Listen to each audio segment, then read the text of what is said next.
local school at the soccer field and was there for a few hours, and I'll show you my finds at the end.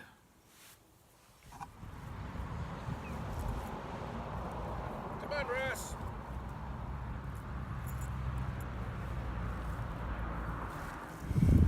I've got a pretty mixed signal right here. See if I can find it. It's towards the surface, so might be able to pick it up just with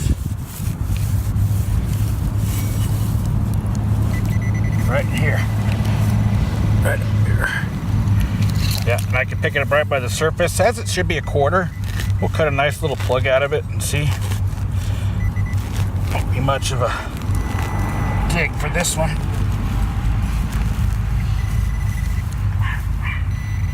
Right here.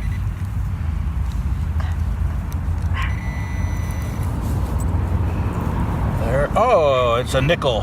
Not an old nickel. 1977. Well, as they say, I double checked my hole, and I've got another signal right next to the one that I dug. See what I can find in here.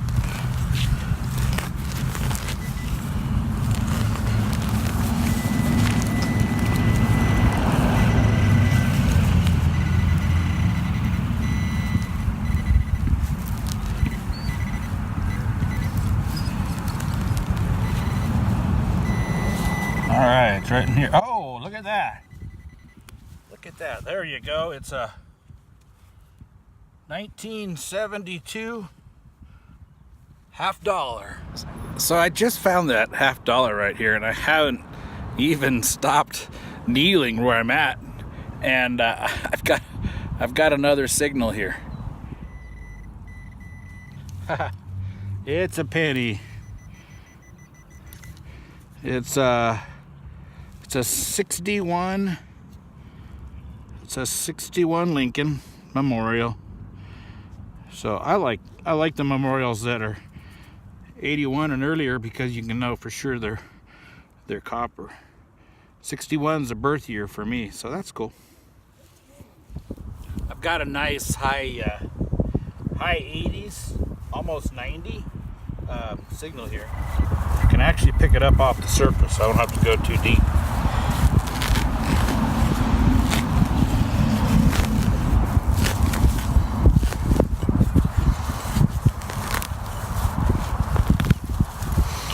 The roots here are amazing. They hold this sandy soil together really well, but the dirt is nice and soft, easy to dig. Right in here somewhere. But man, it is thick to get through. It's funny though, worms don't seem to have any trouble. Okay, looks like we're in this section right here. I see something there. It's coming out. It's like we got a clad quarter. 1979. 1979. I like quarters. I'll take that. Come here. Want to introduce you to my hunting partner, my digging partner. Rusty, come on over here. Rusty's been my partner for quite a few digs now, especially when we get to go to the city parks and those kinds of things. And Rusty is a Jack Russell Terrier to the max, but he's very affectionate. We don't know if that's just because he was born that way or if it's because when he was a little puppy, he and a cat had a tussle, and the cat won and took his right eye. He doesn't know that, so we gotta be careful not tell him. Oh, he hears a siren. Let's see what he does with the siren. You hear it, Russ? It's coming closer. There it is. Oh, look at it. There it goes. Oh, oh, tell me about it. There you go. Good job, Russ. All gone. Anyway, Rusty loves to come with me, and he gets very disappointed if he doesn't get to go. But coming means you've got to be a pretty good boy, and he's a good boy to come. He tries to stay out of the way of the coil as much as possible. Ah, Russ. Yeah, he's a good boy. You a good boy? Yeah, okay. All right. So, well, we'll dig a plug.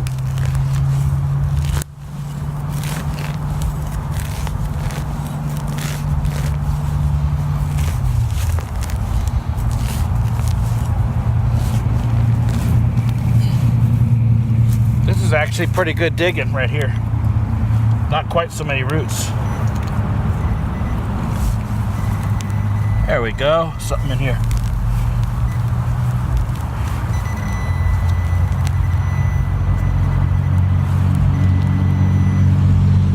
Oh, look at that. Quarter.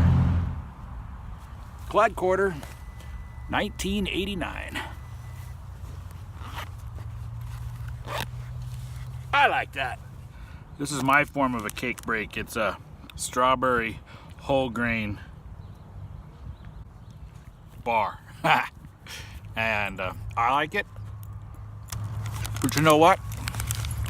So does Rusty. Ah, Rusty. Why? Come here. Gentle. Good boy.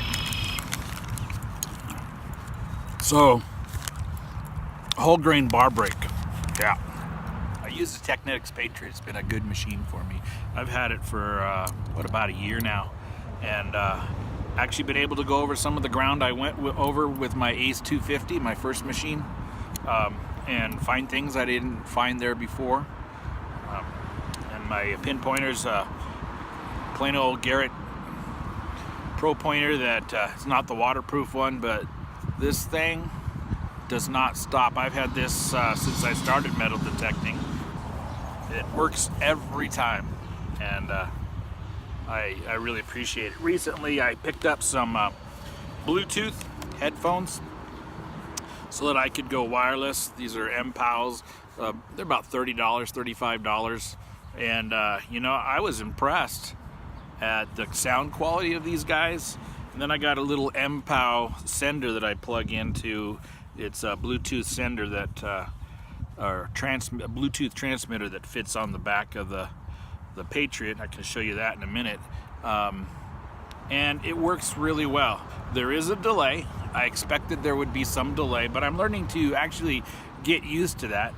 I'm still alerted with the audio signal, and then it's but when you slow down and you move to the pinpointer on the Patriot, it locks me right in just as fast as before. It sure is nice to be able to set my metal detector aside and be able to dig freely.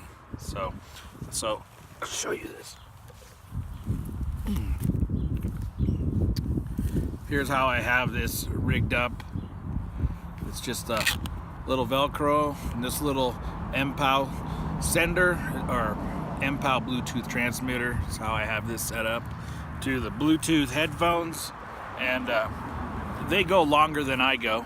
I just plug them in for recharge on the USB when I get home, and so I keep them always ready to go.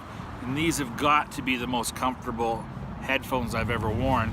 They're very light, they're very cushy, and they go over my aged ears, so they don't pinch my ears in any way, and so they're just really comfortable. They're not noise blocking, so I can't hear what's going on around outside, and for me that's really good. I want to be aware of what's going on. And Rusty doesn't like them, but you know what? He looks really good in them, doesn't he? Don't you, Russ? You look really good in those. Yeah, you do. All right. Rusty's tired. I'm tired. It's about time to go. See if I can find this one with the pin pointer off the surface. Nope. Says it's about 3 inches, which with the Patriot that really means it's about 2 inches.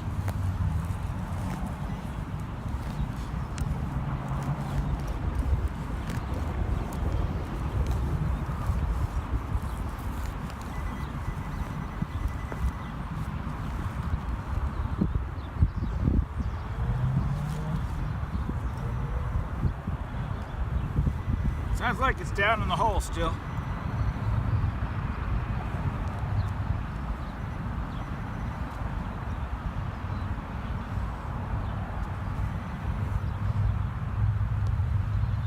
Huh.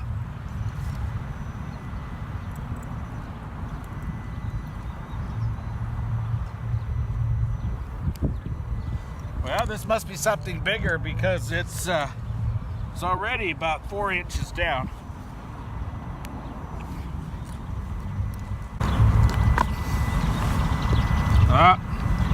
Yay! Coors Light. That's the way it goes. I'll clean my stuff up when I get home and we'll take a look at it and see what it looks like. And here are the good finds from today's hunt. Got this nice 1972 half dollar. It's a really good find. Got 3 clad quarters. Looks like a 1977 nickel clad dime. Couple of zinc pennies and a nice birth year 1961 Lincoln Memorial copper penny. But of course, there's also the not so good finds. And just wonder, how is it possible that an entire beer can is somehow buried a couple inches beneath the nice grass in a soccer field? I don't know. If you just happened to somehow find this video, thanks for checking it out. And God bless.